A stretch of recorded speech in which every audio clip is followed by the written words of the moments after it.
So welcome to One Pot, One Bowl Meals. And as I said, I'm Chef Laura. I have been working with Smith Center since 24 years ago, so I came on in our second year. And I started off working at the retreats as a sous chef and then head chef, and then we started doing programs at the office.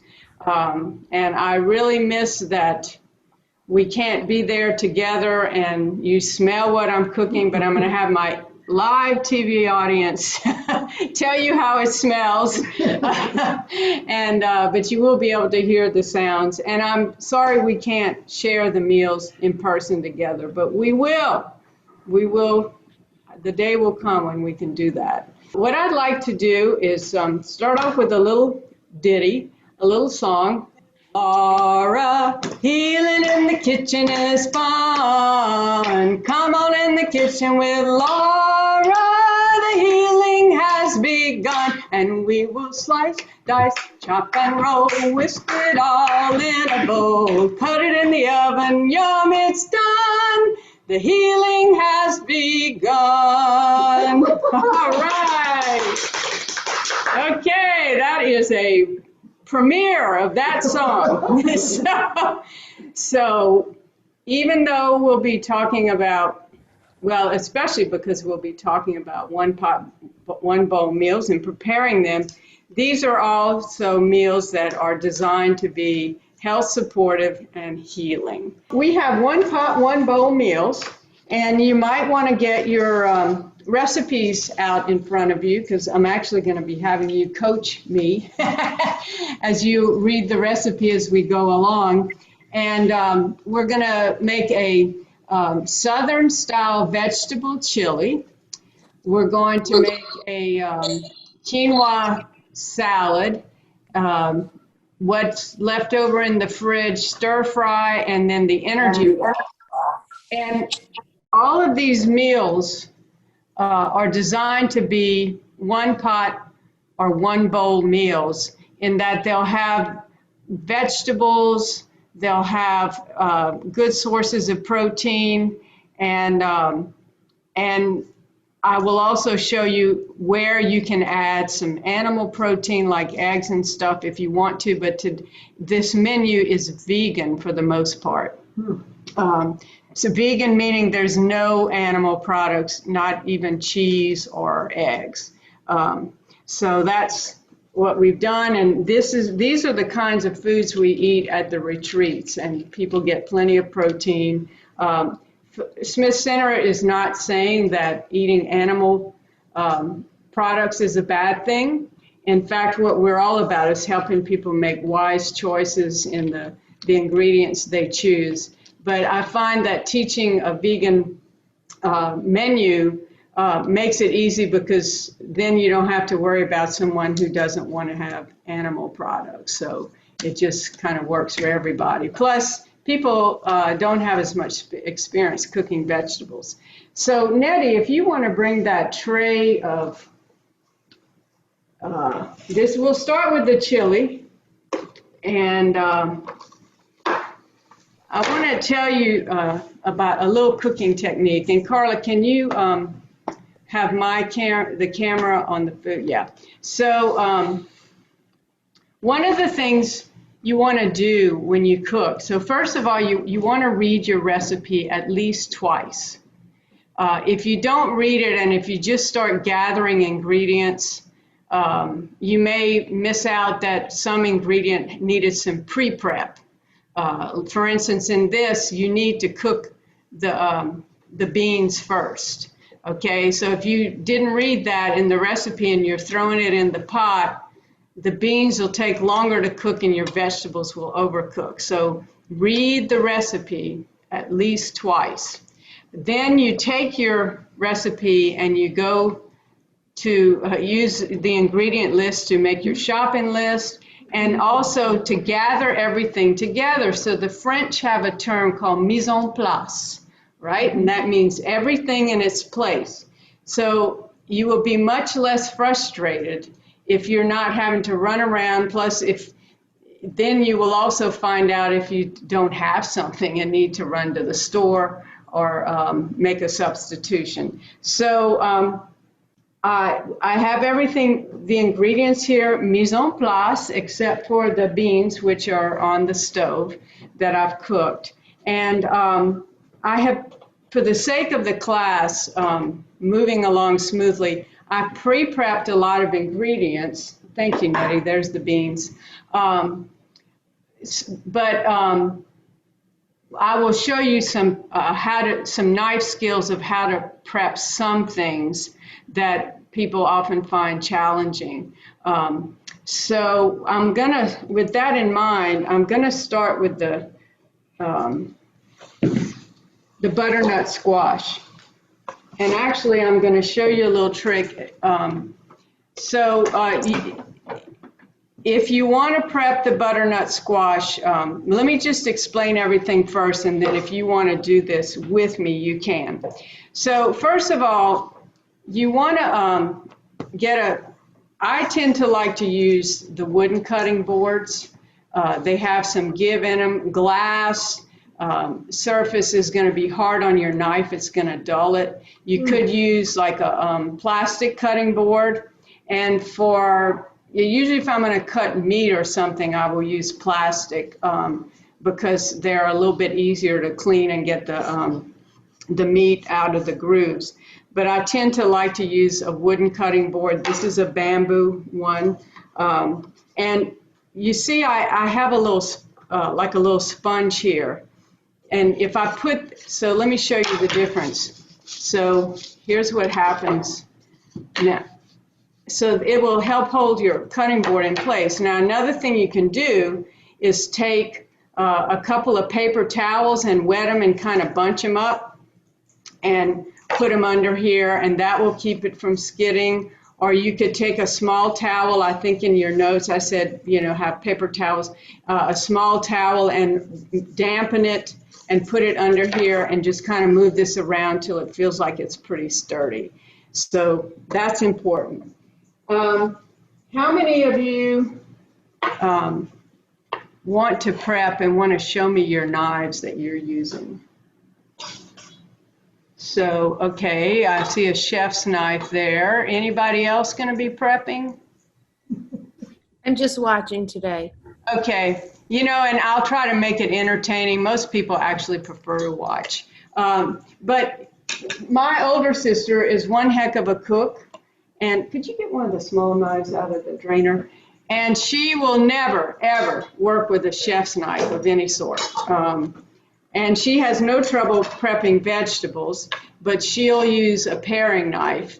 It's just a little bit harder when you have a big vegetable like this. So for her sake, I'm gonna teach you all a trick. But another thing you want to do is make sure your knives are sharp.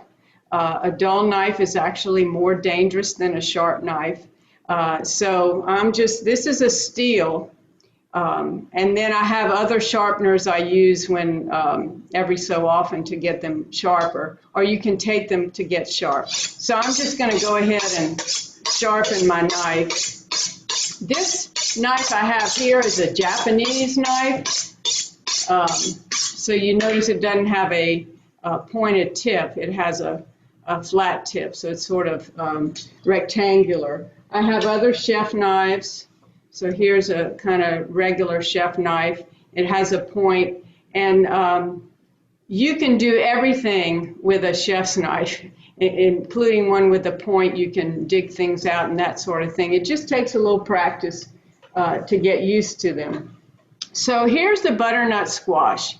And I'd say this is one of the more challenging vegetables to work with. First of all, it's kind of round, so it can roll. It's very hard. But I'm going to show you a couple of tricks. I'm going to prep part of it with it out being cooked, and then I'm going to also cook part of it to soften the skin to make it easier to work with and easier to cut into. So the first thing I would do is cut off this end with the stem. And by the way, this one's, but this is an organic butternut squash, and for some recipes you can actually leave the skin on, but it adds, you know, a little bit of a bitterness. But you could leave the skin on, and there you get some extra fiber. So you want to hold it well, and have a nice sharp knife, so that was easy to cut that end off. And by the way, I usually keep a bowl nearby and put things in. I also have a compost bucket because I live out, and Kay and Nettie are my gardening partners. So that's one thing you do.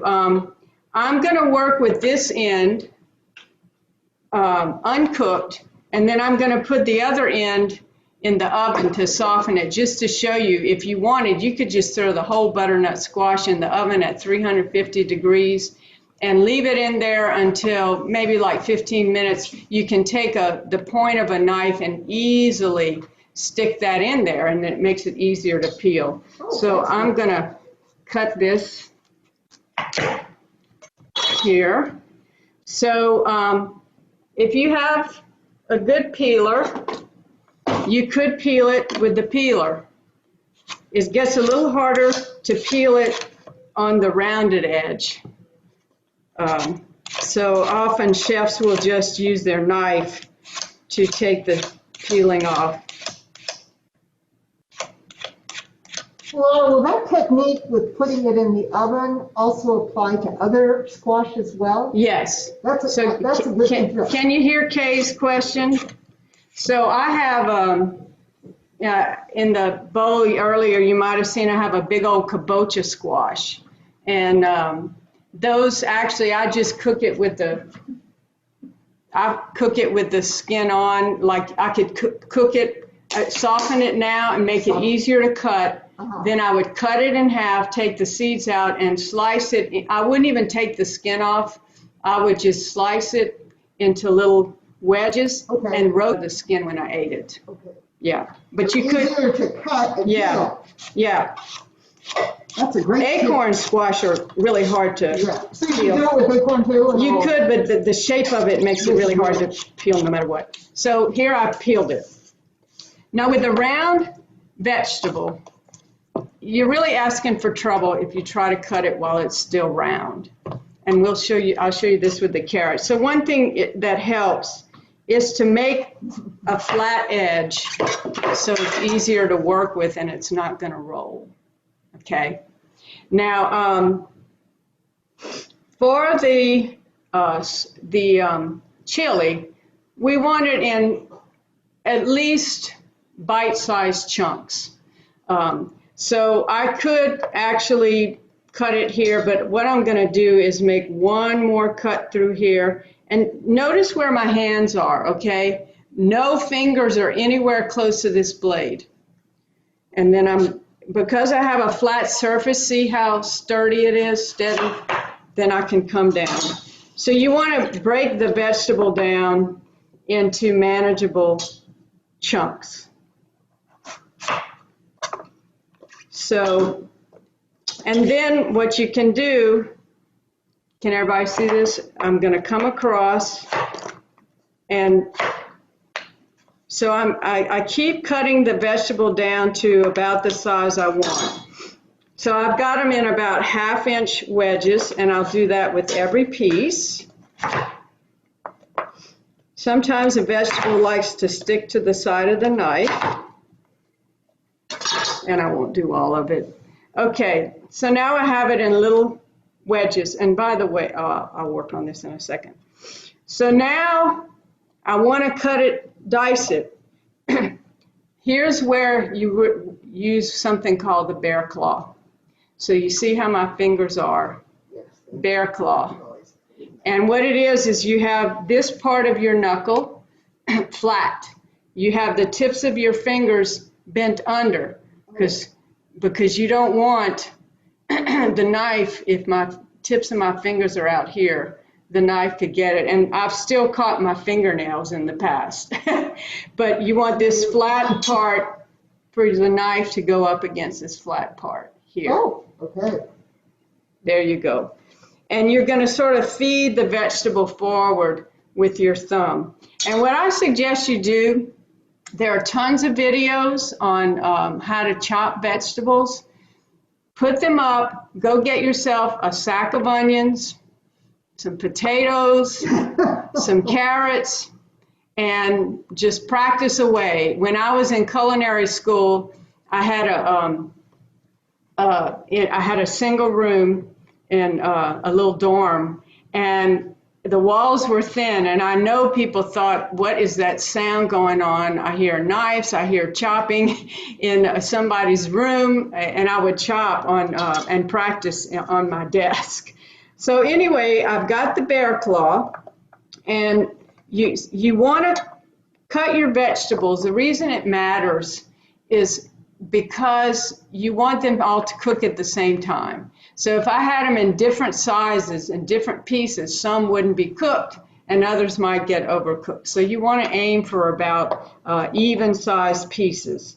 So I'll say I want this to be about 1/2-inch chunks, and I'll eyeball it.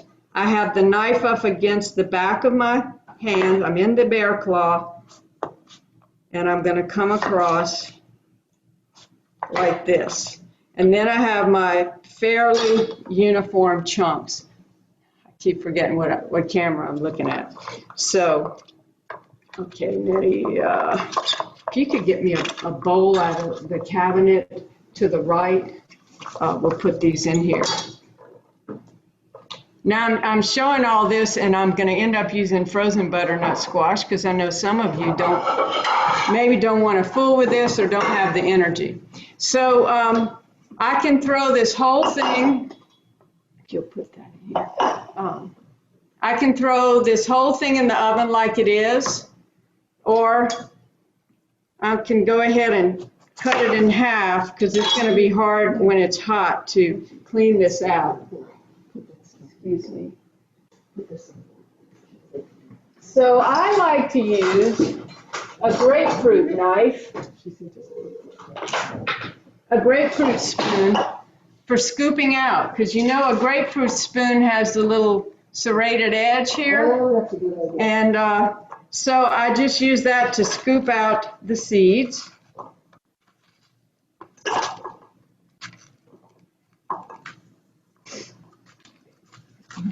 And there's often a little bit of a fibrous material, so you want to get that out too. Now, one thing I do, any vegetable that I think is going to be good in stock, I save it in a bag and put it in the freezer.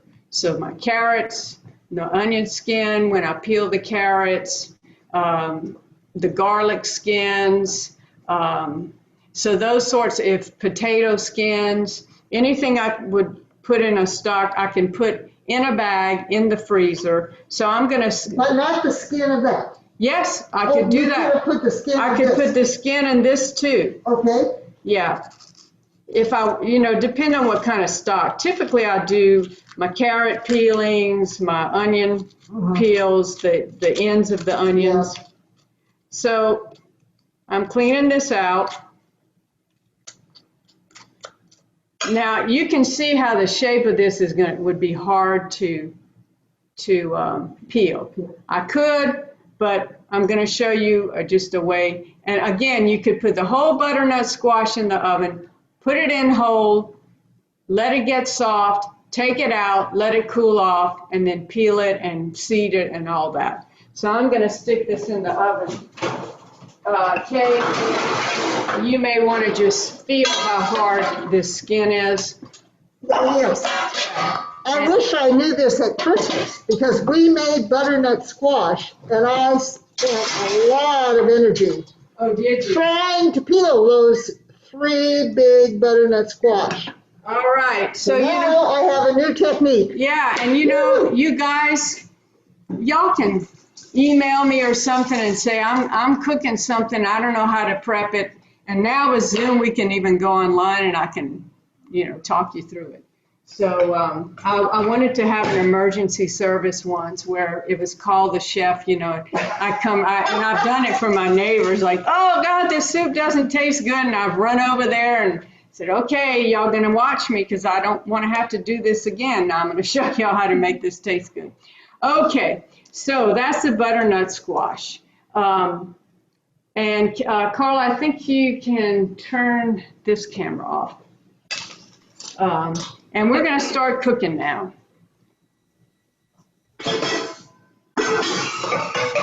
And can you put me on main? Okay, so everybody can see the pot. So I tend to use... Laura, we have a quick question. Doris asked, do we use the entire squash for this recipe? It calls for one small butternut squash. If it's big, then you could use... just put the rest of it somewhere in the fridge. I take parts of the squash and chop it and cook it for breakfast with greens and put an egg in the middle of it. So it'll keep, you know, for a good while in the fridge if you don't want to use all of it. So I tend to use stainless steel, or this is called all-clad aluminum. So the aluminum does not leach out of here and doesn't cause any problem. Or I use iron pans. I do have some greenware, but for this dish, we're going to use my all-clad. And I'm going to get the pot heating up.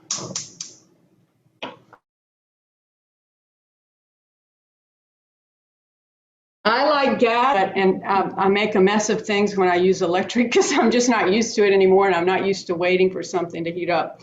But we'll get the pot going, and what I'm going to do is put a little oil. I'm going to use a grapeseed oil. It has a high smoking point. I don't like to use olive oil if I'm having to heat an oil up hot because it will smoke at a much lower temperature. So I'm just going to put a little bit of grapeseed oil in the bottom of this pot. The first thing I'm going to do is saute the onions, as we say in Louisiana. And I have those diced in I'd say about a 1/4 inch dice. And one way to know when your oil is hot enough is to take a little piece of your onion and stick it in there and wait till it starts to sizzle. If you put your onions in before that, you're not going to get that nice little browning effect. The onions will start what we call sweating instead. Oh. So I'm going to let that, and Netta, you might want to keep an eye on that.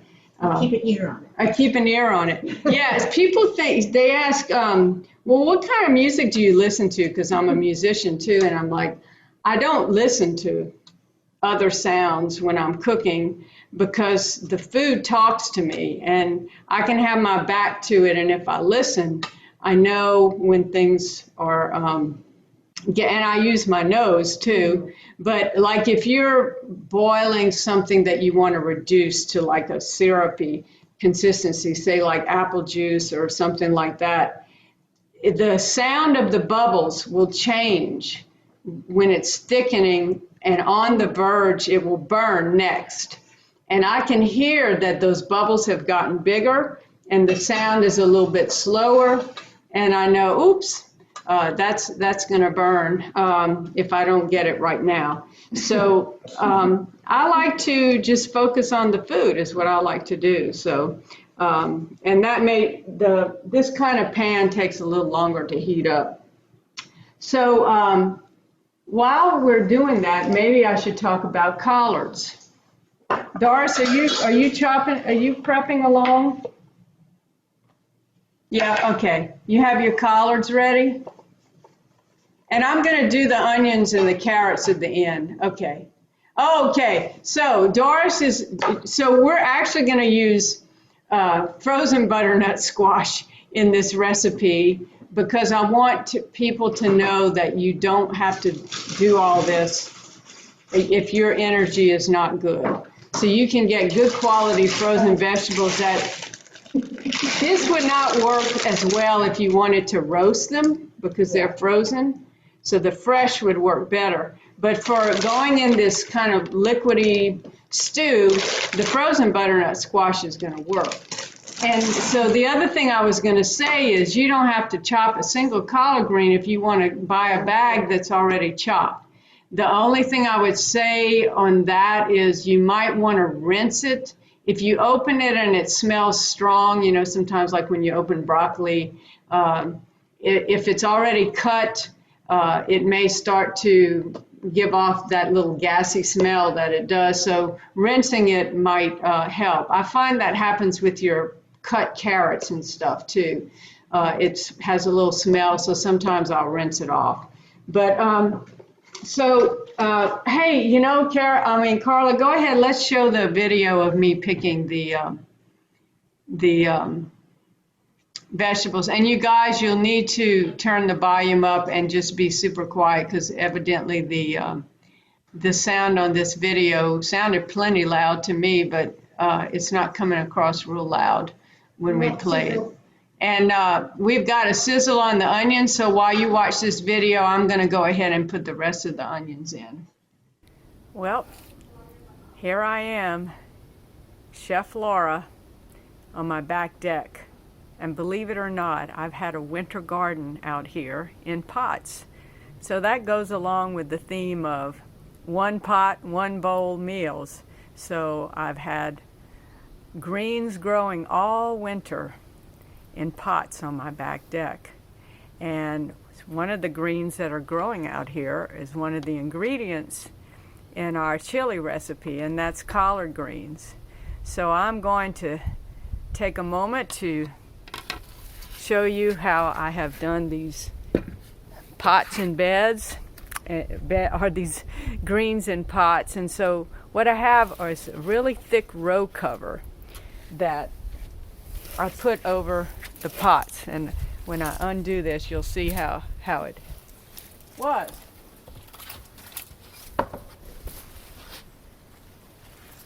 And I got these row cover little poles here, and I attached the row cover to this, and all winter long I had greens doing beautifully. And let me show you a little bit more. So we have arugula here, and I have parsley over here that overwintered. I have Asian greens, I have kale, both dinosaur and curly kale, and collard greens. So now I'm going to pick a little bit to have for our one pot Southern style vegetable chili. Got a few little collard greens here. And I really didn't have to do much to this little garden. I used some natural fertilizer and compost, and just took really big pots.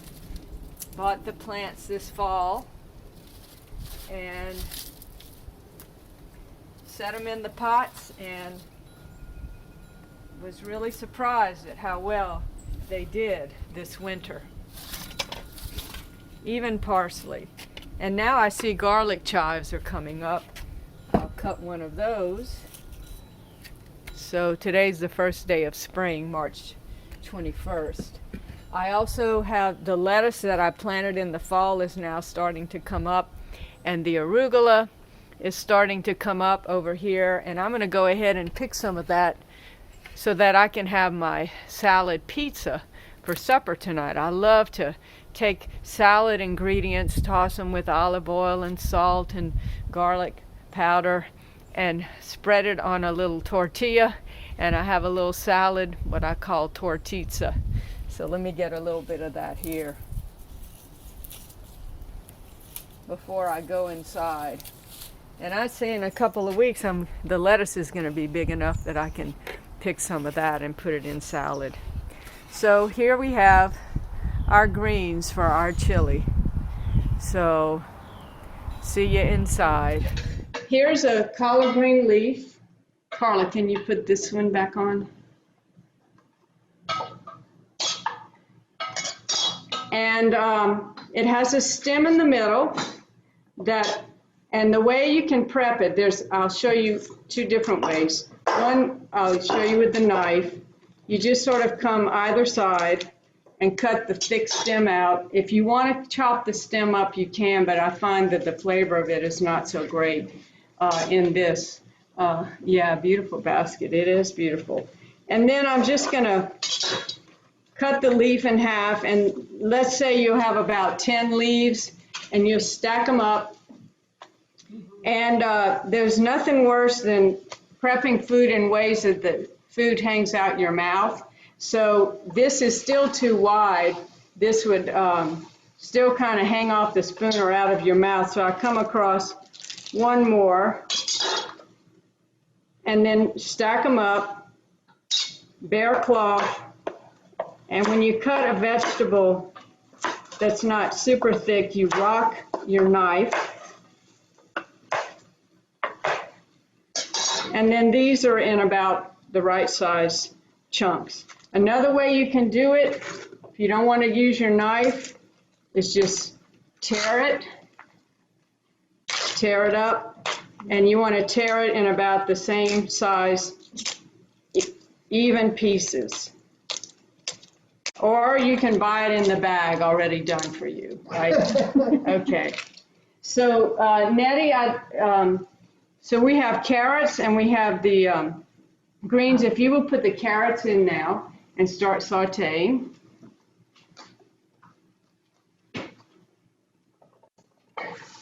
And then guys, after the carrots, what's next? I'm gonna keep you on your game here. Squash. Y'all tell me what's next.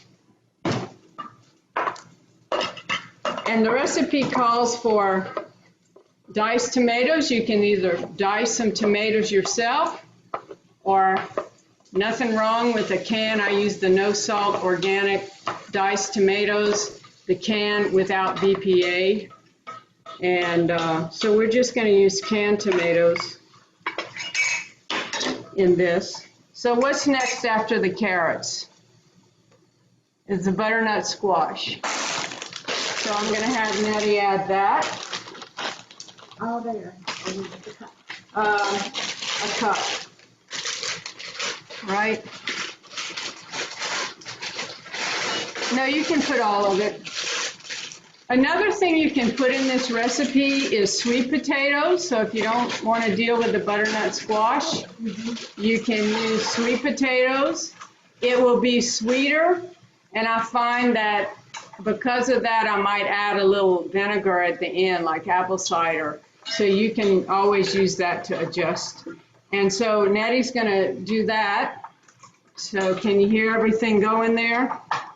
Now I like to salt things as I go. So Nettie, by the way, I use sea salt. And you can, yeah, I guess we're okay with either. So you need to measure salt until you have a good hand with it and know about how much to add. But I'm going to shake probably about a half a teaspoon for now. I like to salt as I go, because if you wait and salt at the end, you'll end up adding more than you need, because the top part gets salty, but then it's not salty enough underneath. Laura, I noticed that the recipe does not include salt, so we should add that to our recipe. Oh, yes, I'm sorry. How much would you recommend again, please? I would say for 10 servings, you'd need 1 to 2 teaspoons. So start with 1. And if you have salted tomatoes, then you need to take that into account. Okay. Thank you. Good question. Okay. So after that, we're going to add the collard greens. Oh, no, the tomatoes. Tomatoes. So I'm just going to pour those in there.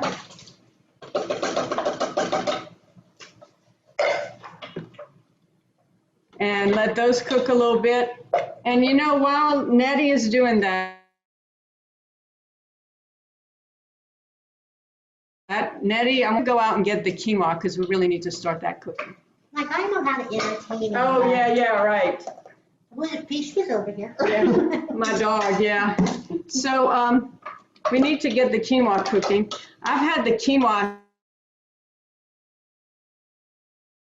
Soaking overnight. You soak it overnight. Thank you, Kay. Perfect question. This is called sprouting the quinoa or sprouting the grain. So if you sprout a whole grain, that is soak it overnight in water, you will actually, it decreases some of the phytates, which is a natural chemical ingredient in grains, but it can interfere with calcium absorption. Oh my God. So, and we can just keep that somewhere. Do you do that with all grains? Whole grains. Whole grains. And then also when you sprout a grain or a bean or a seed or a nut, you will activate the germ part of the plant, which is the part that will grow up into a plant. That's what we call germinate.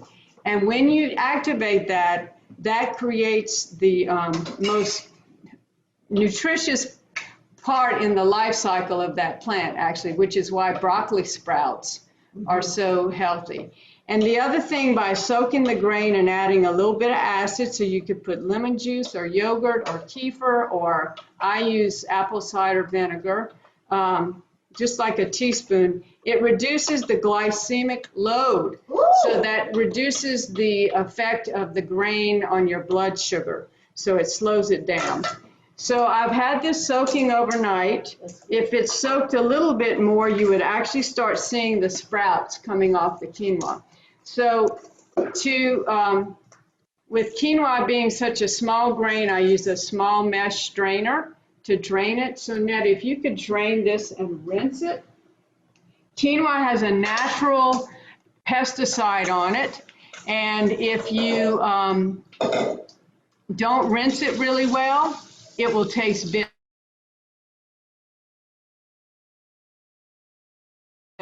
Now I'm using red quinoa because it has a nutty flavor and it tends to have a little bit better consistency. And we're using it in a salad.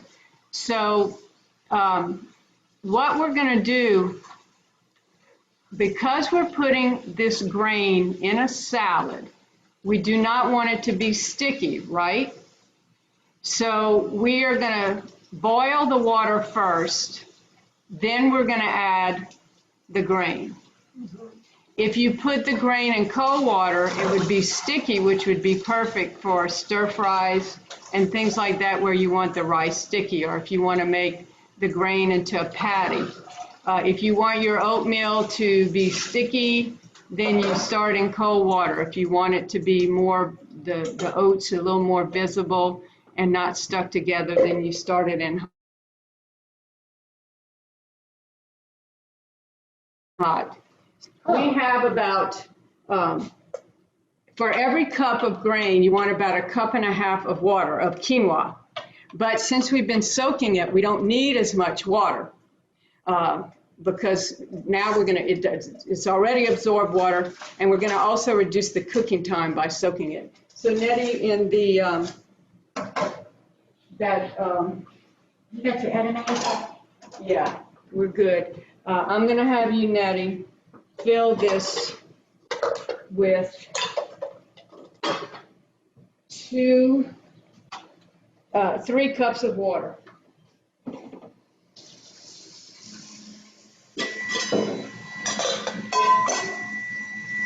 That's telling me the butternut squash may be ready. That was in the oven.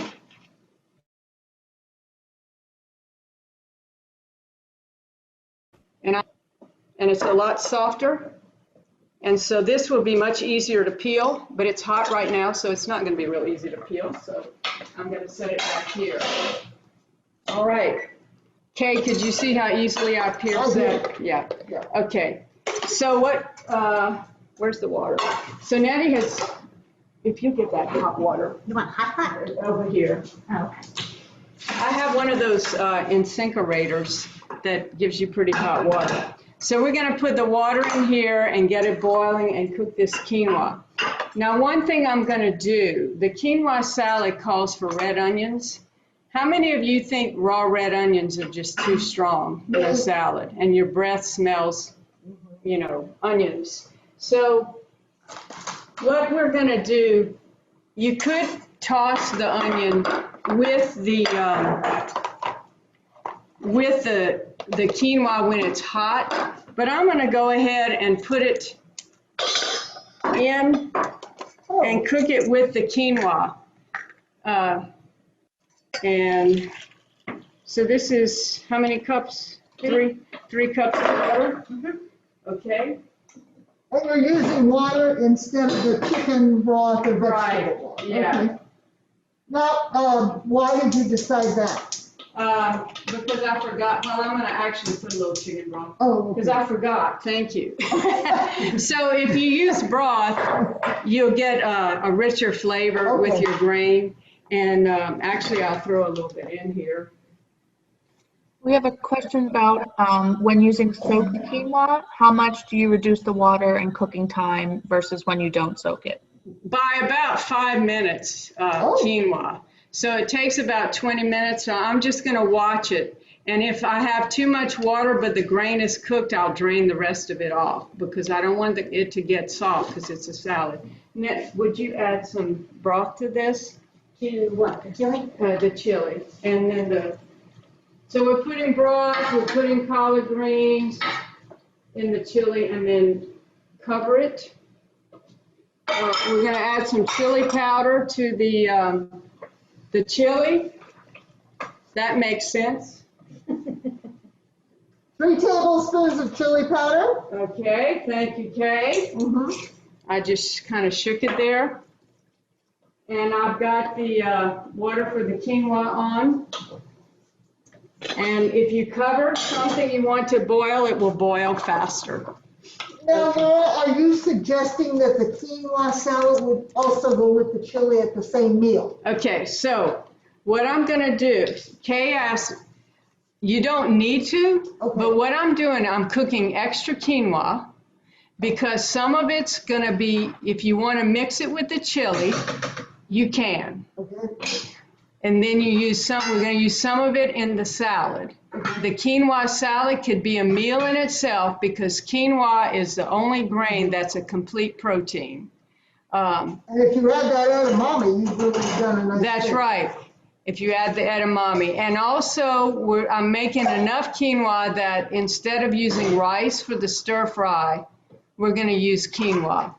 So I like to cook extra of grain so I can use it for different things. So this is all about thinking ahead and minimizing your work and having extra ingredients on hand. So I wouldn't suggest that you need to eat all this food. This is not meant to be a menu of the chili, the stir fry. Each one of these is intended to be a meal in itself. Does that make sense? It's called one pot. Okay, that's why it's called one pot, one bowl. Wait on the water to boil. So let's look at the other ingredients of the quinoa salad. Okay, quinoa salad. Yeah, we're moving along. I'm smelling really good smells here with the chili. So the quinoa salad can really have any kind of vegetable you want in it. But so I'm giving some options. If you don't want to chop, spend time blanching anything, then you would use vegetables that are good eaten raw. So I have some sugar snap peas, which could be eaten raw. You just cut them. I have red pepper, which can be eaten raw.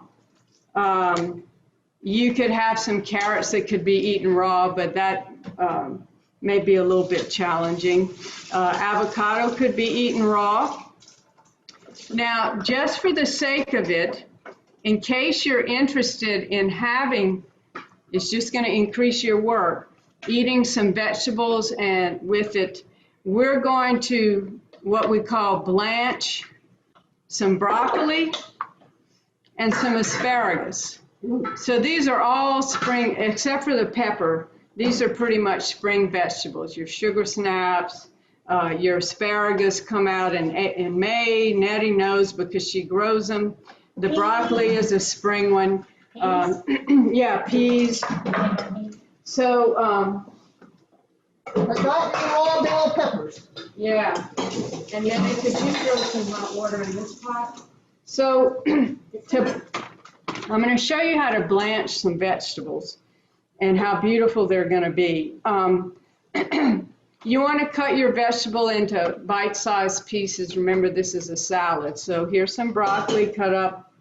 Here's some asparagus cut into bite-sized pieces. Asparagus is not good raw, right? Okay. So we're going to, In your opinion.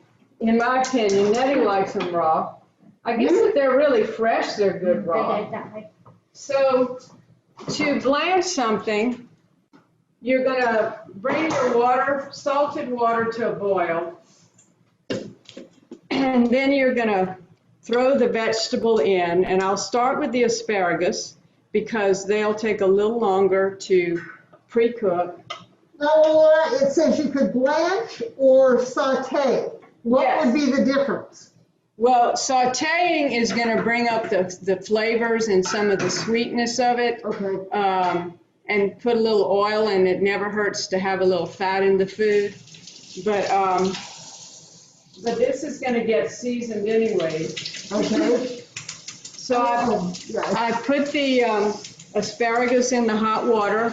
I'm going to give them about a minute before I add the broccoli, because you don't want to overcook the broccoli. You actually still want it a little bit crunchy. Nettie, how are we doing back here? Looking good. The water on the quinoa is boiling. That's back here. I'm going to add 2 cups of uncooked quinoa.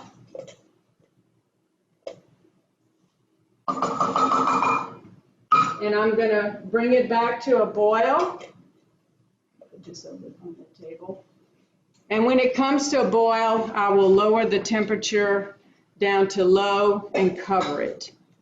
Okay, so I've got the asparagus here. Now, Kay, I'm going to get you working on the dressing for the quinoa. Okay. Okay?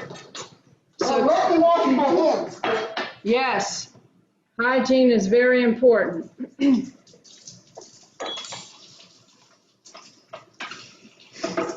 So Kay is going to make a salad dressing for the quinoa, and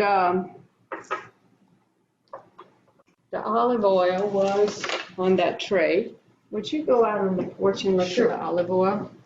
So for the dressing, we're going to mix olive oil and lemon juice and a little bit of balsamic vinegar, if Kay will eat balsamic vinegar. She doesn't typically like vinegar, and since she's, oh, the olive oil. I wonder where it went. I don't think it's out here. I think it's in here. Hold on. I thought I saw it. What is this? There it is. There's the olive oil. So Kay is going to mix the olive oil, I'm going to get my recipe.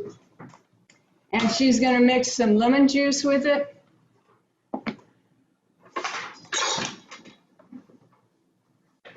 Oh, you're just wanting me to make this up now as we go? Yes. Mm-hmm. Oh, all right. So I have a fancy-dancy juice squeezer here.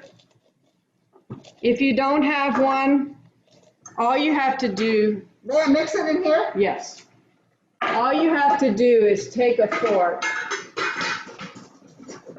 Here we go. up with a in little the olive. lemon, stick it up in there, turn it, and that's another way to get the juice out, and you don't have to buy a fancy-dancy juicer. And Laura, we're going to go ahead and put that in the lemon juice for the dressing. Yes. Okay, I didn't want to make too much. Oh, you can't make too much. I'll eat it later. Okay. You ready for the broccoli? Yeah, so we've had the asparagus going. I'm going to add the broccoli. We're blanching the broccoli. Now, I want you to take a look at the color of the raw broccoli. And then once we blanch it, you won't believe how beautiful that color is going to be. And if you want to set up the ice water.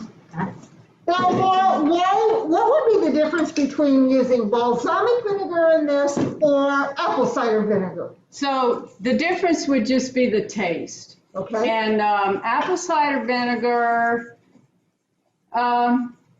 it would just be a different taste. I would prefer to use balsamic for this recipe. Okay. And you could just use lemon juice, but I'm going to use a white balsamic, and it's a little bit on the sweet side. So do you have it out or not? not yet. Okay. So when you blanch something, you want to shock it to stop it from cooking. So I have ice water here. I need more water. Okay, got That's everything. not good. You see that. This is just waiting for your white balsamic. Okay. So the vegetables are now cooked. I want you to see the difference in color in the broccoli. Can you see how much greener that is? And it's still got some al dente to it, so it's not going to be mushy and yucky. And drain this. There's a strainer in this. Okay. And what you want to do to shock that broccoli and keep it from cooking anymore and help set that color up in it, we're going to put it in a bowl of ice water. And I can tell Nettie's been cooking with her brother-in-law because she knows how to do this. Her brother-in-law is a chef. Oh. He is the executive chef at the Hotel Roanoke. Yeah. So we're going to shock it by putting it in this cold water, ice water, and we'll just let it cool off. We need to take the ice out. Okay, our quinoa is now boiling, and so I'm going to turn this down and set the timer for 15 minutes. Typically it takes 20.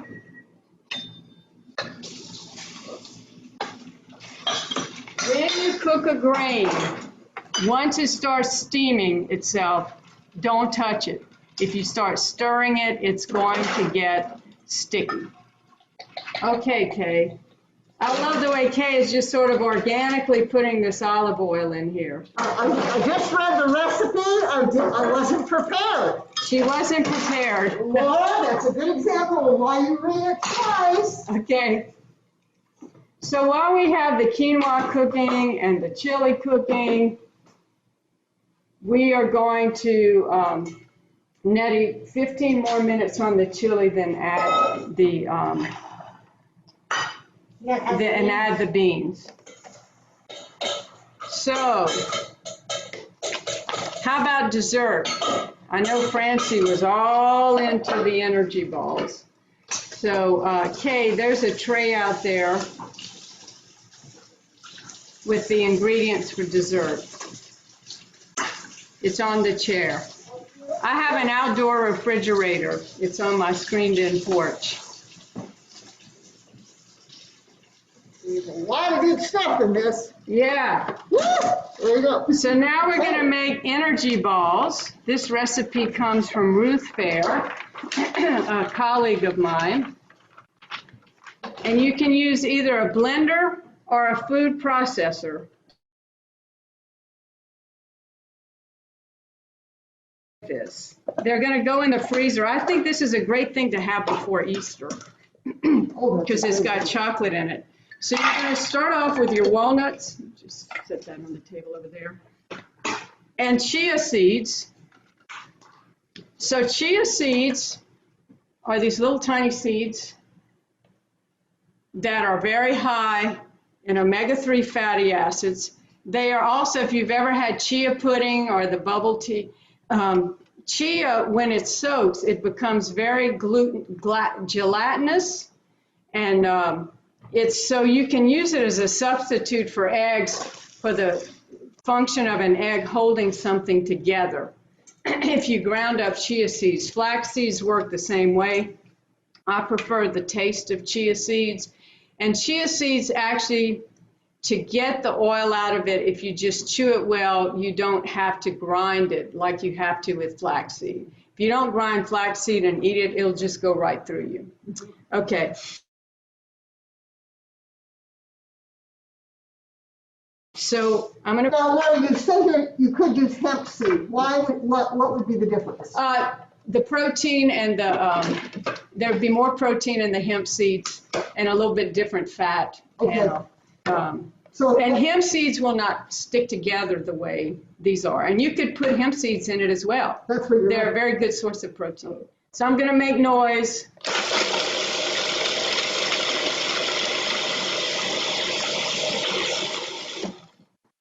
And get these coarsely ground.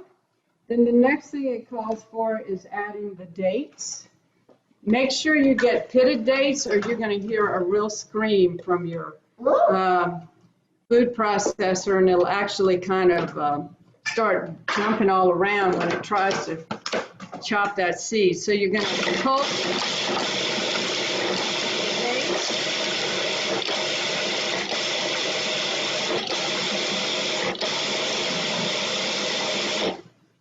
the dates are a very, very good source of fiber, and they are sweet, so it's kind of a natural way to sweeten.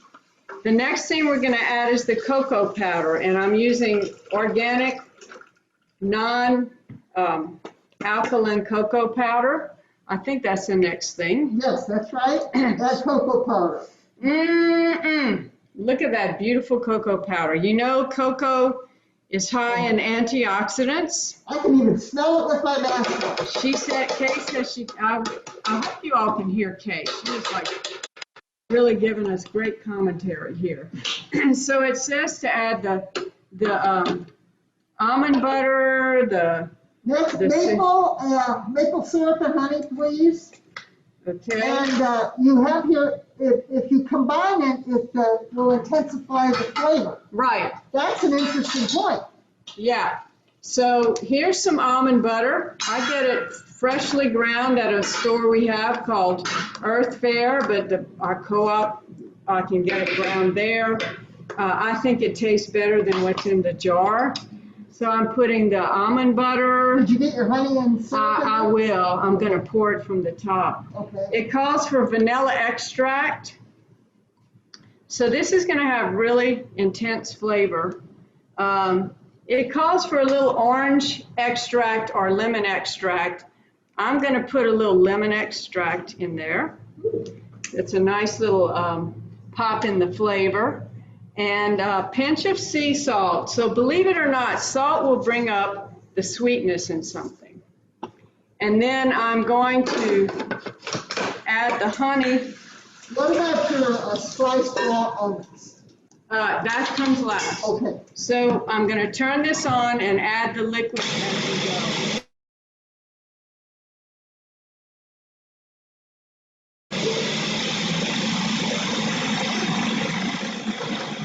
Can you see how that's coming together in a ball now?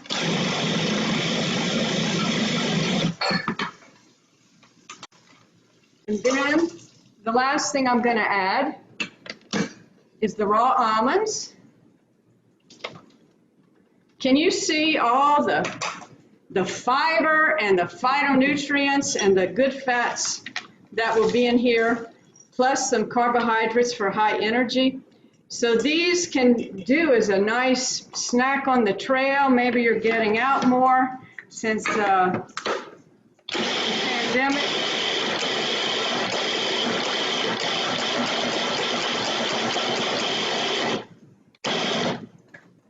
I'm going to grab some of this from the side. It's nice and thick. I'm going to lick that bowl. Kay says she's going to lick this bowl.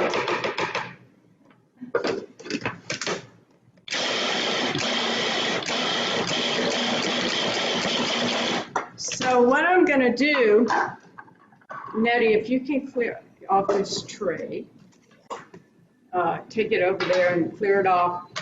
I'm going to have Kay roll these into little balls and dip it in coconut. If you don't like coconut, you can skip that part of it. And I'm gonna have her put it on this tray, and we're gonna stick it in the freezer for a little bit, because that makes the consistency a little nicer. Laura, we have a question about orange essence. Sarah said she couldn't find it at Whole Foods. Do you know if there's another place easily to find it? Well, one thing you could do is get like the orange water at like a Middle Eastern grocery store would be another place to look for it. Or I like the lemon essence. The other thing you could do is just take a grater and grate orange peel or lemon peel into it. Now, I'm seeing something here that I don't want to forget. And on the subject of cocoa, and look what I see here. Yeah, Kay is finding chocolate in all sorts of places here. That tells you where her mind is. So we're going to put some chocolate in the chili. Woo, that's what I thought. That's a very Mexican thing to do. And we're going to add it at the end. Okay. It helps to, if your chili's really hot, it helps balance the spiciness of it. And chocolate is just a nice flavor to have in the chili. It seems to go. That's the acid of the tomatoes. Yeah, and it cuts the acid of the tomatoes, Nettie just added. So, Kay, I will get you finding yourself a little workspace.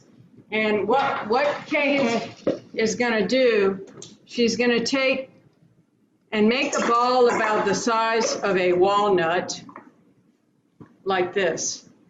And if you get a plate out of the cabinet, the second one from the left, and put some, and we'll put coconut on a plate. And roll these in coconut and put them on the tray. I'm going to work over here. Kay is going to work. You put the amount of coconut on there for me, please. So I'm going to put some coconut on the plate. And taste it, Kay. See what you think about the taste. My pleasure. Now, is it okay to put a clean hand in here? A clean hand is good. In fact, you and Nettie are the only ones eating it. Oh, they're delicious. Okay, did you hear that? They're delicious. Okay. Oh my God. Any questions right now about the energy balls? So I'm checking on the quinoa. It's really going to town here.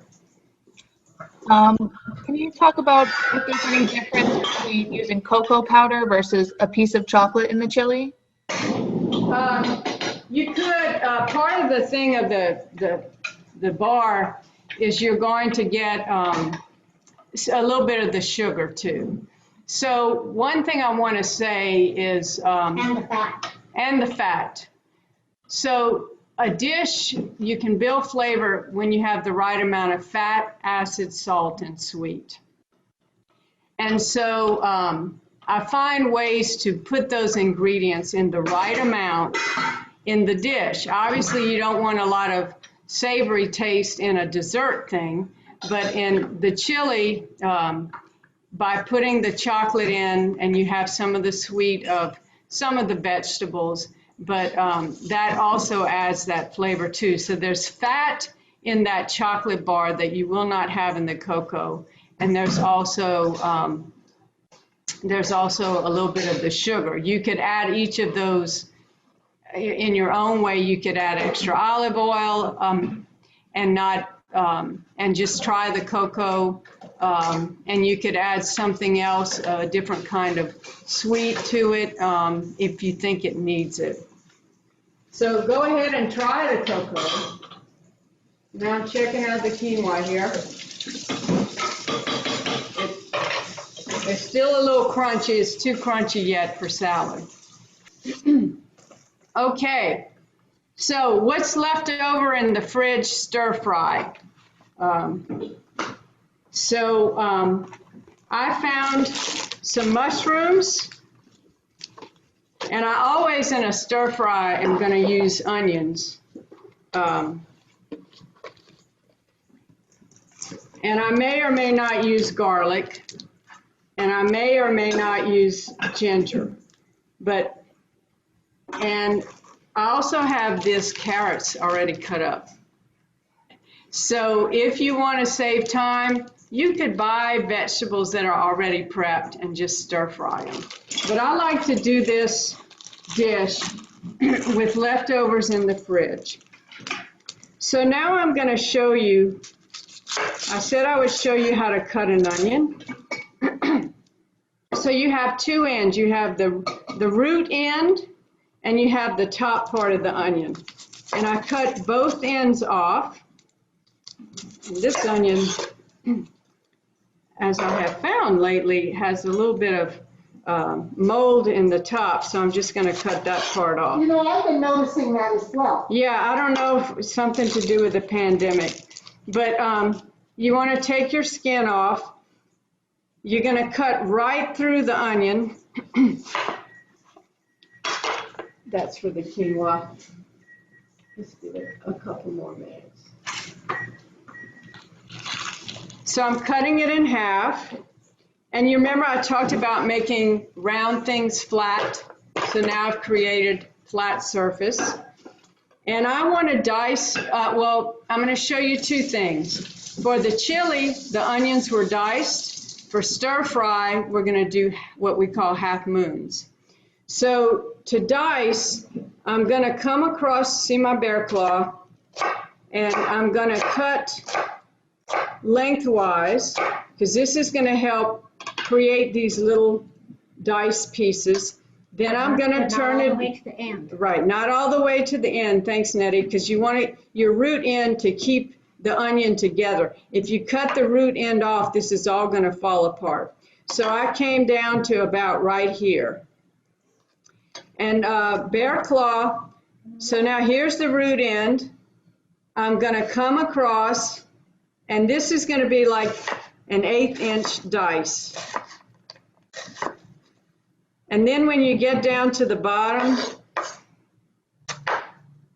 you could just take that whole piece and use it for stock later, or you come across and cut it this way. So this is onions for dice. For stir fry, here's my root end. I'm going to cut what we call half moons. So I'm not going to dice it. I'm just going to do the whole way. See, I'm bear clawing it. And here we have what we call half moons, although it's almost a full moon out. If you could get me a plate, I'll put this on. Now I hear a buzzer going off, and I'm going to check the quinoa and see if it's ready. Yes. And I have water left over in the quinoa, and so, but the quinoa is done, so I'm not going to just let the water keep boiling. I'm going to drain the quinoa. So Nettie, if you could drain the quinoa in that, there's a small strainer. Okay. So we're going to drain the quinoa and let it cool a little bit while I prep these veggies. So when I prep for stir fry, I tend to get a plate or some bowls and put all the vegetables, and we're not going to use the dice for the quinoa, for the stir fry. There's two ways to do carrots that I'm going to show you. So first you want to peel it. Again, I save the carrot peels for my stock. Again, you have a round vegetable. If you want to dice it, what you do, I get it into more manageable pieces. So now I'm going to cut it in half and again create two flat pieces so it doesn't roll. And then depending on how, if you want like a half moon, you could stop here and have pieces this big. If you want to have a smaller dice, you would come down the middle.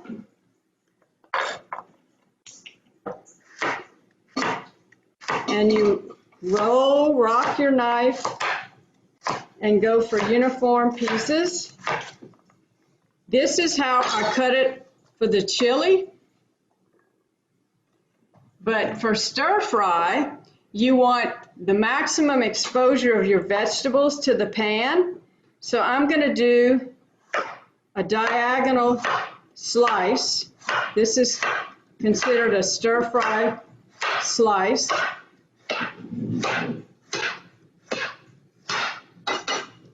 And you see you'll have lots of surface area exposed. And then I want to put some mushrooms in here. So I have shiitakes. These are believed to have immune enhancing properties. Actually, we have shown that evidence. And it's shiitake mushrooms and other medicinal mushrooms are considered very health supportive for the immune system and may have direct anti-cancer properties. So we have that. You could have red pepper in your stir fry if you want. I had some in the fridge. So again, I will create it in lengths like this. Okay. I think Kay has some things here. You can put broccoli, and we'll actually take some of the broccoli we've done. Another thing I like to put in stir fry is ginger. You could peel it, but you can get such a nice little grind on one of these microplanes. I love it for all sorts of things. I'll just get some ginger going here.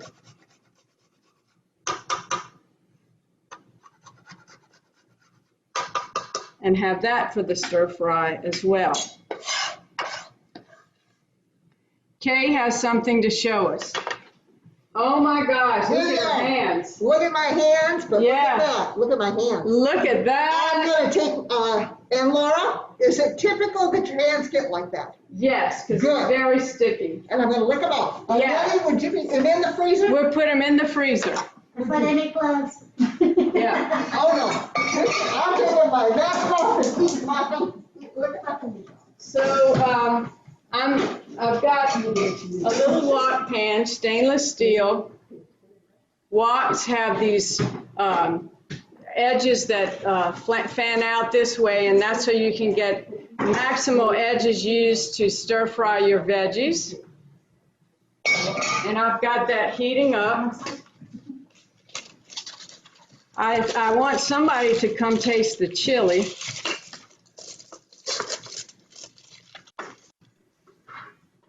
If there's a minute, and Sarah asked, as appropriate for food safety, we would love an introduction to the little dog in the background. Oh, you can see the dog? Nettie, you want to get Pichouette? Yeah, here's a little bowl for the chili. Okay. My dog is Pichouette.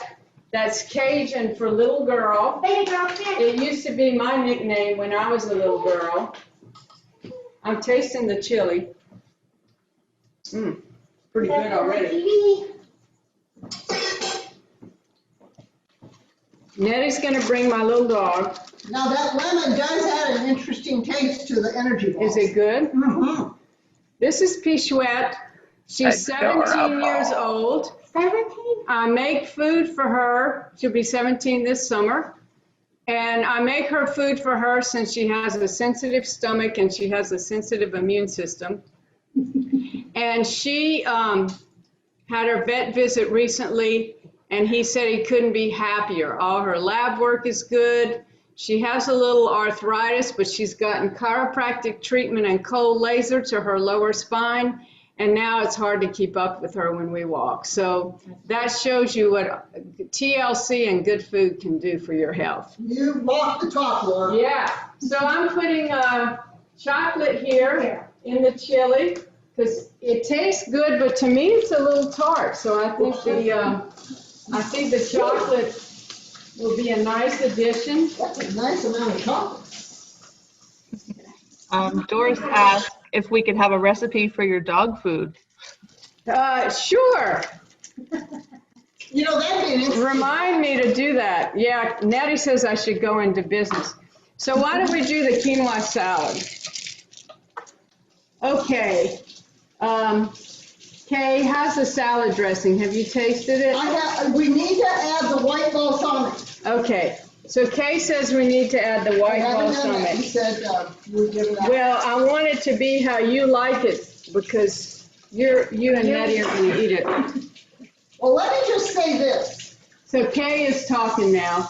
Okay. and I'm not trained on anything, but I've been reading about the benefits of apple cider vinegar with the mother.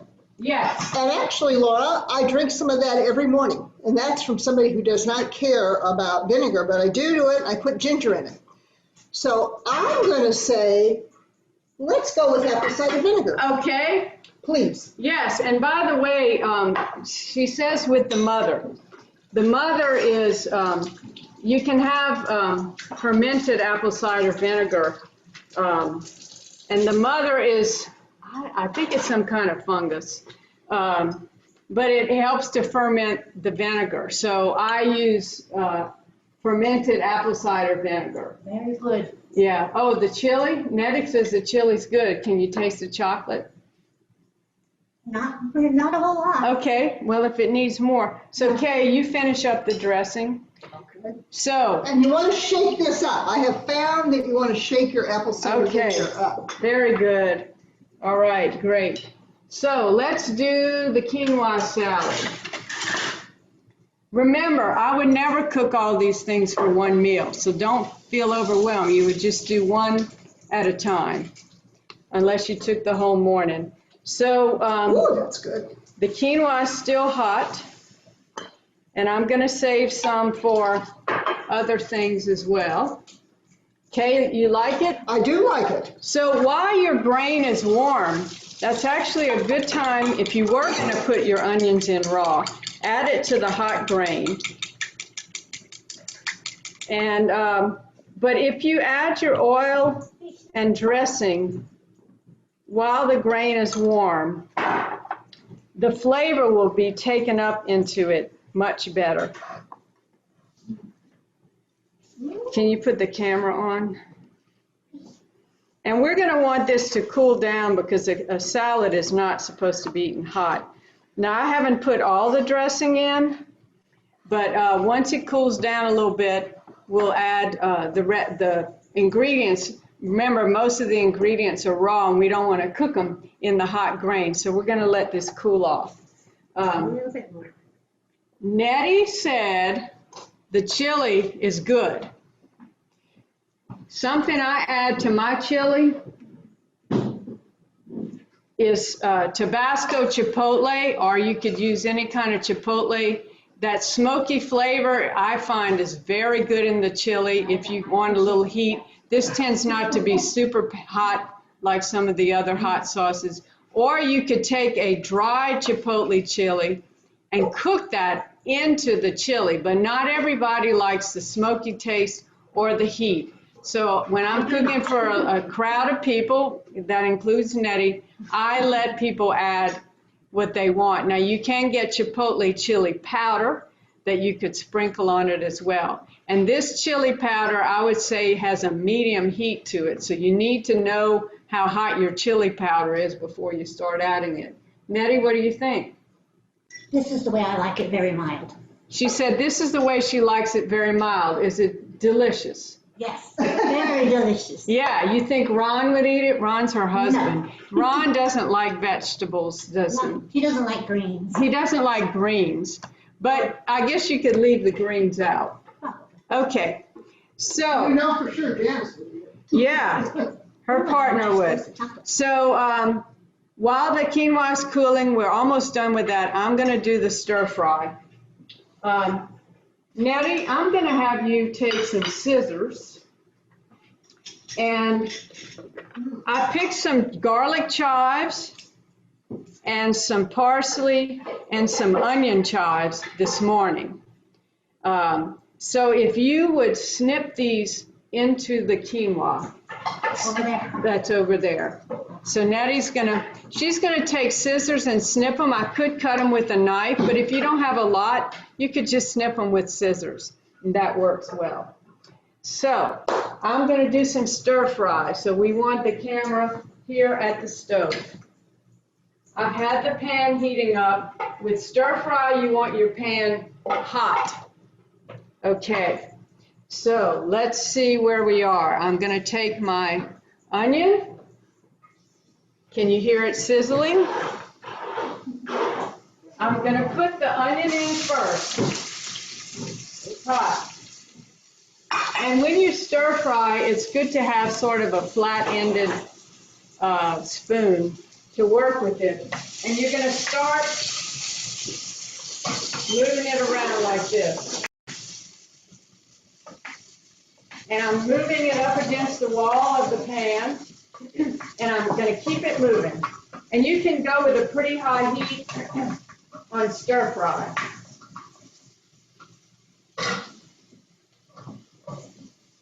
Okay, how is the quinoa? Have it cooled off yet? We can check it. You're going to put your harder vegetables in first, because they're going to take the longest to cook. So I'm putting the carrots in, and I'm going to keep stirring. Let's see, where did that quinoa end up? Oh, Nettie's got the quinoa. She's putting the herbs in, Okay, and then we'll check the temperature. okay. So I'm going to keep turning the heat up on this because you can take a pretty high heat. When you stir fry, you really need to use a high heat oil, like grapeseed oil or sesame oil. Supposedly coconut oil can take a high heat. I don't like the way it smells when it cooks, so I prefer to use mine raw. Olive oil would not work for stir fry because it would smoke.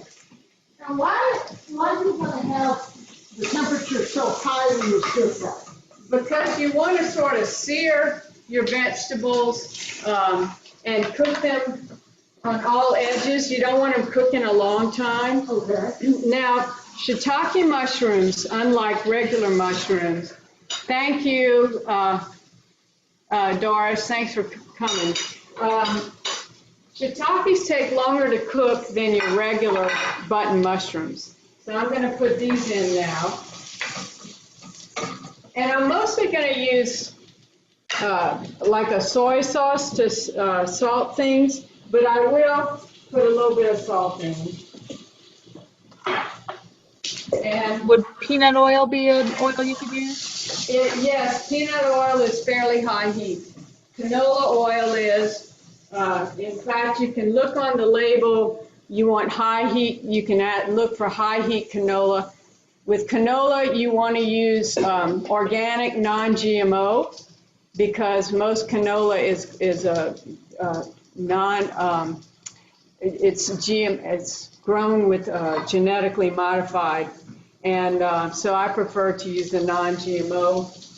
I'm going to add the ginger and the red pepper. And Nettie, can you keep working at that? Stir frying. Thank you. Okay. Do you need more dressing though? I might. So now we're back to the quinoa. If you do? So I have already blanched some edamame. The quinoa is a complete protein, but if you want to add more protein, you can add edamame. We can also add edamame to the stir fry. So, Kay, Yes. do you want edamame in your salad? Yes, I love it. And Nettie? Oh, yes. Oh, yes. I love it. So I'm going to add these beautiful blanched vegetables. I had some red peppers cut up, I thought. Should be in that bowl. In what bowl? we want to have snap peas. Maybe you didn't. Do you want red peppers in your quinoa salad? Only if we got time. Yes. Pichouette is hoping for some food here. Oh, it's smelling so good. Smelling so good. My gosh, I wish you could smell it. So I'm going to put some red pepper in. Did you get your blanched or shocked frozen peas? They are somewhere. I don't know where. Oh, back there. So look at this salad. So here they are. Yeah. And how about some tomato? Oh no, here's your red pepper. Okay. So I'm going to put some peas in here. I knew I'd cut them up. These are not cooked. So remember, you could go with totally raw vegetables and save yourself work of cooking. Now I'm going to let Kay taste this, and then we'll decide if we're going to add more dressing. And then I'm wondering how many people would like avocado in theirs. One. Okay. And the longer this salad sits, the better the flavor will come up in it. So I'm going to send you guys home with some. Oh, that's delicious. Oh, we got a delicious there. Should we see if Nettie agrees? Okay, she's trusting Kay. I'm light on the vinegar, but that's a personal. She's light on the vinegar, him and avocado there. Girls, you're great. So we're going to add avocado, a really good fat, to this quinoa salad. I slice it down the middle. Look at that gorgeous They avocado. have been so beautiful. Yes.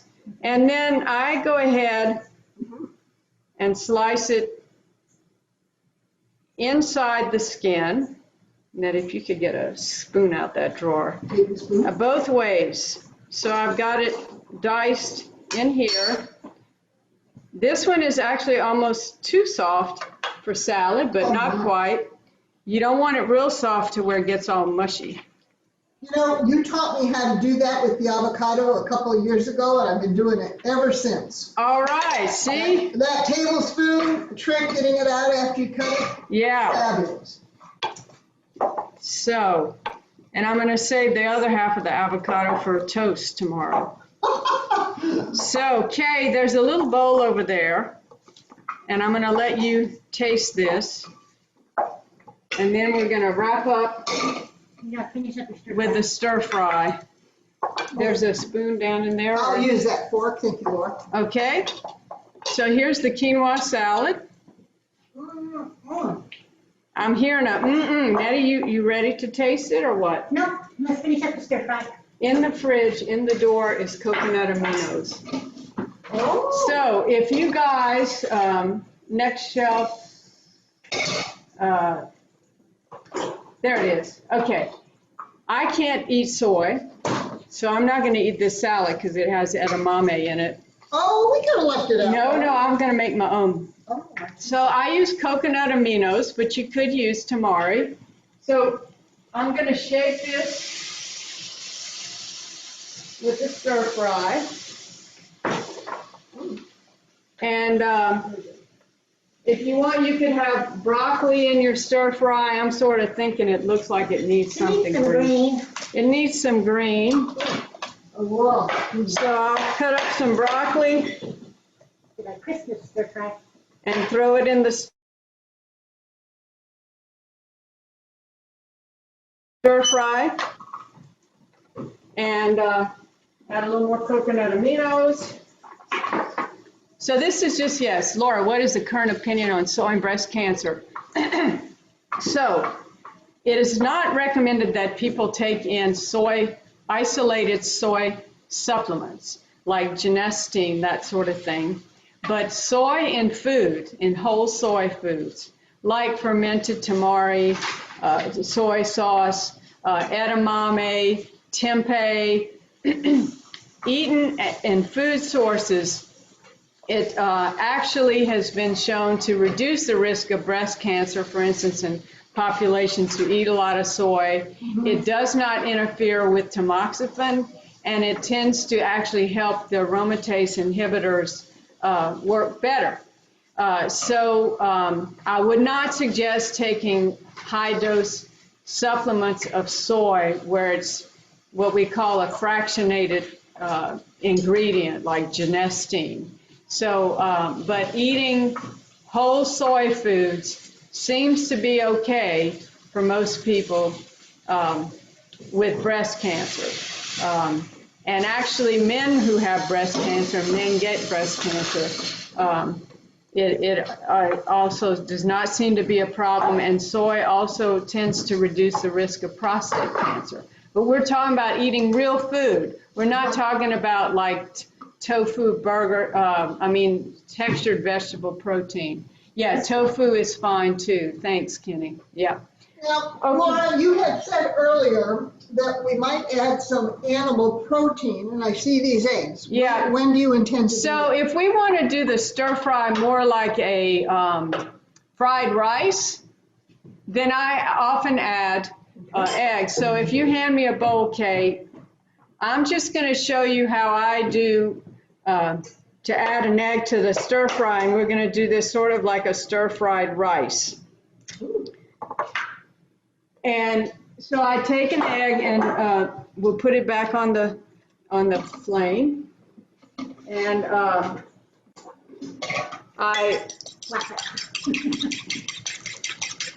so if I eat eggs, I tend to favor pastured eggs. So where the chickens were out in the pasture eating bugs and seeds and stuff, because the fat in the eggs is a healthier egg. Is a healthier fat as opposed to chickens who are eating things that they aren't used to eating, like lots of grains, like soy meal and that kind of thing. So Nettie, if you bring that pan over here. So what I'm going to do is put a little oil here, and I'm going to put the egg in and almost scramble it. So put back on the, I'm going to let it start to scramble, and I'm going to let it scramble up a little bit. Can't see you. And then I'll show you this in just a second. And then I'm going to add, normally you have rice added to stir fry, right?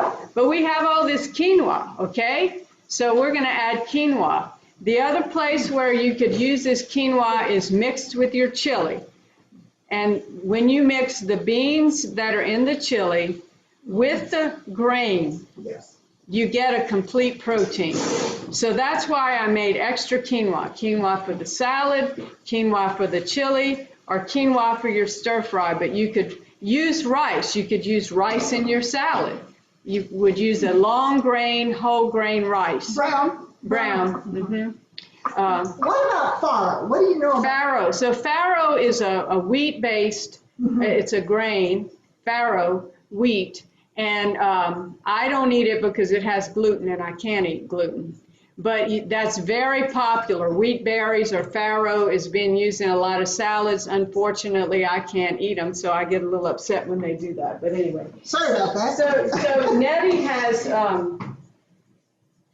has scrambled up the egg.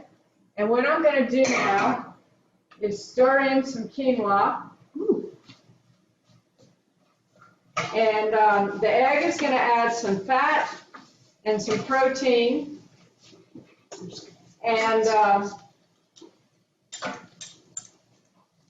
And you could also add edamame to this as well. So I'm going to take a taste and see how it is.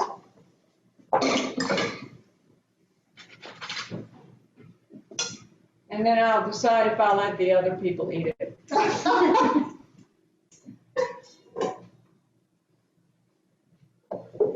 Yeah. Okay. I just think she gets to share. That's good. And I'm going to let them put edamame on theirs, and leave me some without edamame. So you want to take out an energy ball, Oh. So you guys, I think that's it for what I was going to tell you how to cook. And we're going to taste the energy balls, wishing that particularly Francie was able to eat them right now, but we know she's going to make them. So now they've got a little bit of a, Nettie. Oh, great. So, now they're firm. And what you can do is put them in a container and leave them in the freezer, assuming that they don't all get eaten. So I'm going to take a little bite. I wanted to share with you. I told you I was going to lick the bowl. What do you think? Good job. Aren't they delicious?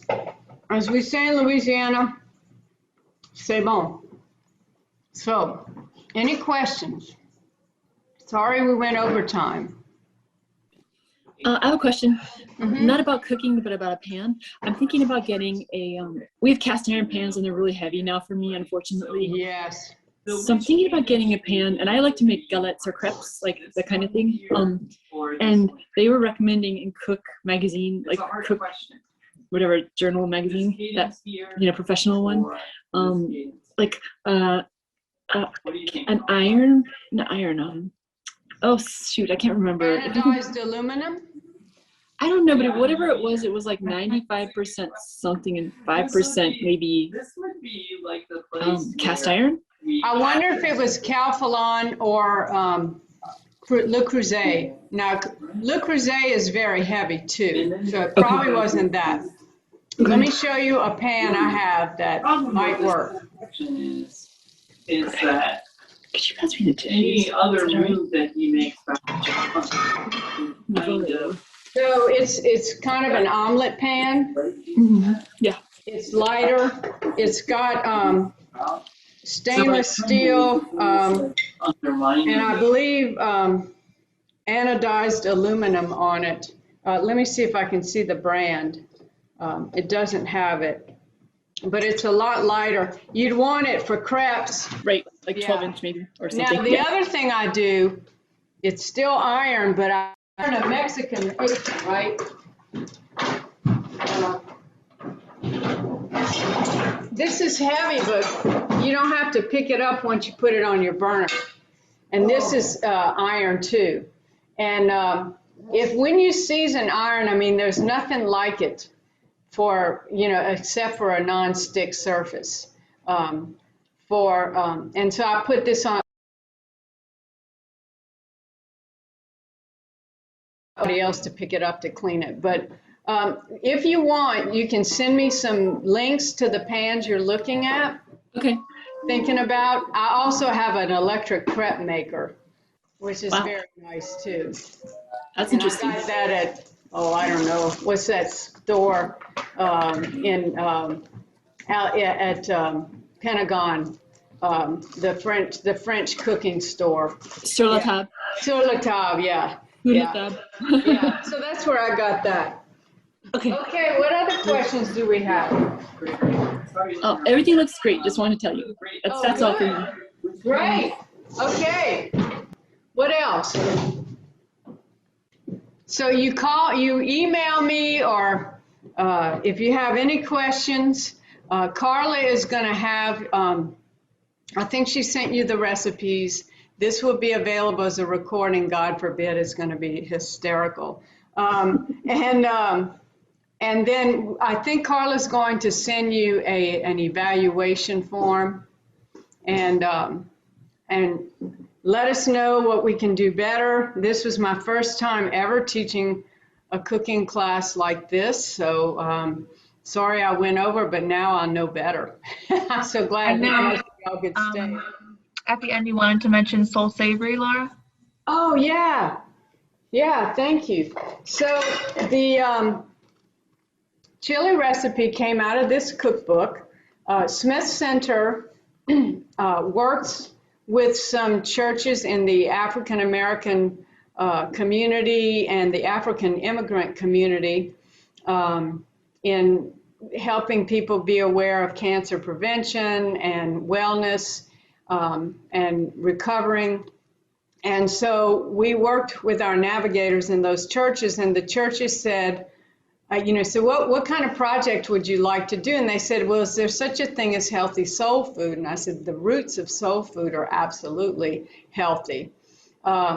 Where, in those days, you were using mostly vegetables and beans and grains. And if you had any meat in the food, it was just as a seasoning and not as the main event. So we did this cookbook called Soul Savory. People sent in recipes, their favorite recipes, and we adapted them so that all the ingredients could be found in the grocery stores in their neighborhoods, so Giants and Safeways and things like that. And we said no red meat. So if something had red meat in it, we offered substitutions. There are lots of vegetarian recipes, but there are also some meat dishes with chicken, turkey, eggs, and fish. And you can order a copy of this from Smith Center. All we ask is a donation of like $10 to help us cover the shipping and handling and that kind of stuff. So Savory. And if you cannot afford, we will still send it to you. So Savory, and just let Carla know if you're interested in a copy. Anything else? I have to run, but thank you so much. You're so welcome. It was so good to see you. And the 2 cameras and your virtual setup was really great. Oh, good. Thank Yeah, you. worked And out well. Carla Thank did a you, great Carla, job. too. And thanks to my helpers, huh? If the sound was okay? Good. Perfect. Anything else? Well, you guys, as we say in Louisiana, y'all pass a good time for the rest of the day.